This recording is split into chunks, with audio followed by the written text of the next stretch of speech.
বনু তামিম গোত্রের লিডার কে হবে এটা নিয়ে ডিসকাশন হচ্ছিল। তো আবু বকর রাদিয়াল্লাহু তাআলা আনহু বললেন, আমি চাই উনি হোক লিডার।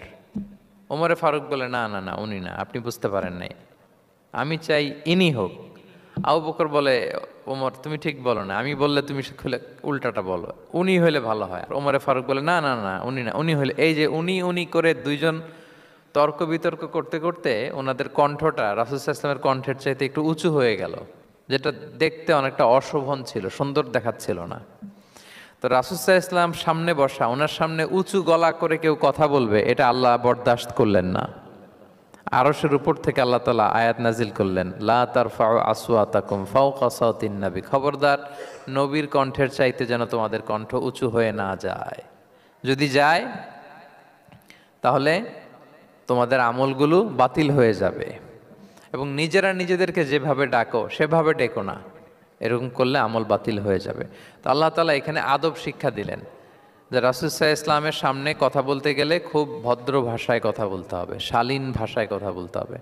মজার ব্যাপার হচ্ছে, আপনারা জানেন কিনা জানি না, যারা হজ উমরা করেছেন আপনারা দেখবেন যে রাসূল সাল্লাল্লাহু আলাইহি ওয়াসাল্লামের পবিত্র কবরের উপর এই আয়াতটা এখনও লেখা আছে যে লা তারফাউ আসওয়াতাকুম ফাওকা সাওতিন নবী, নবীর কণ্ঠের চাইতে যেন কণ্ঠ উঁচু হয়ে না যায়। এজন্য দেখবেন যে যারা রাসূল সাল্লাল্লাহু আলাইহি ওয়াসাল্লামের কবর জিয়ারত করতে যায়, ওনারা কবরের সামনে যে ধৈর্য ধারণ করতে পারে না, বুক ফেটে কান্না আসে যে আজীবন যে নবীর কথা শুনলাম, যে নবীর হাদিস শুনলাম, যে নবীকে আমি এত ভালোবাসি, যে নবী আমার জন্য সুপারিশ করবেন, যে নবী আমাকে হাউজে কাউসারের পানি দিবেন, সেই নবী এখানে শুয়ে আছে।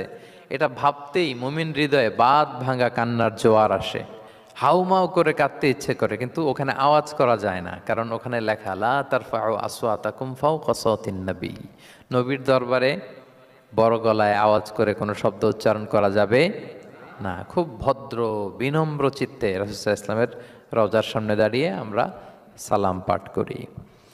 তো এই নিয়মটা শুধু যে রাসূল সাল্লাল্লাহু আলাইহি ওয়াসাল্লামের জন্যই খাস তা নয়, আমাদের আব্বা আম্মা, আমাদের শিক্ষক মুরব্বী, আধ্যাত্মিক নেতা, ধর্মীয় গুরু, ইসলামী আন্দোলনের বড় লিডার, এরকম যে কারো সামনে বড় গলায় উঁচু গলায় আওয়াজ করে কথা বলা যাবে না, বরং সেখানে ভদ্রতা, এটিকেটস, নম্রতা, এটা বজায় রাখতে হবে। এটা বুঝতে পেরেছেন? হ্যাঁ। পাশাপাশি রাসূল সাল্লাল্লাহু আলাইহি ওয়াসাল্লাম একবার দুপুরবেলায় ওনার ঘরে শুয়েছিলেন। সূরার নাম হচ্ছে সূরাতুল হুজুরাত, মনে আছে তো আপনাদের? সূরার নাম কি?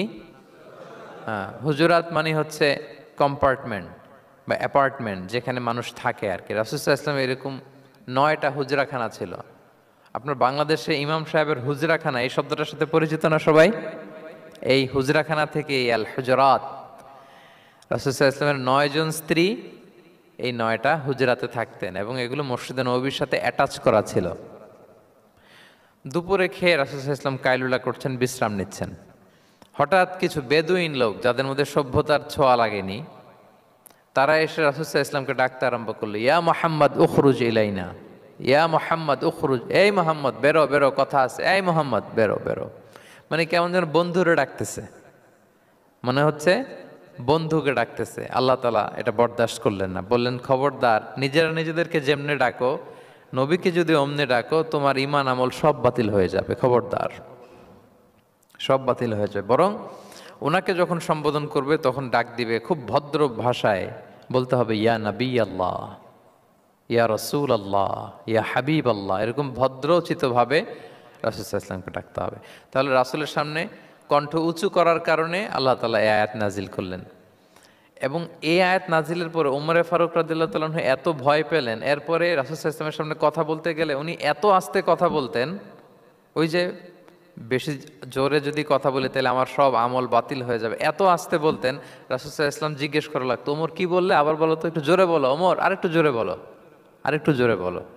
সুবহানাল্লাহ। মানে এত মিন মিন করে, এত ক্ষীণ ক্ষীণ শব্দে ওমর ফারুক কথা বলতে লাগলেন যে রাসূল সাল্লাল্লাহু আলাইহি ওয়াসাল্লামের বুঝতে কষ্ট হচ্ছিল কথা। তখন তিনি বলতেন, ওমর আরেকটু জোরে বলো না, কি বললে বুঝলাম না, আরেকটু জোরে বলো। ওনারা এতটা ভয় পেয়েছিলেন এই আয়াত নাজিল হওয়ার পরে। তাহলে 2 নাম্বার ইনস্ট্রাকশন হচ্ছে, মুরব্বী, শিক্ষক, উস্তাজ, ধর্মীয় গুরু, আধ্যাত্মিক নেতা, ইসলামী আন্দোলনের বড় নেতা, এরকম রেসপেক্টেড কারো সামনে উচ্চবাচ্য করে কথা বলা উচিত না। এটা আদবের খেলাফ, শিষ্টাচারের খেলাফ।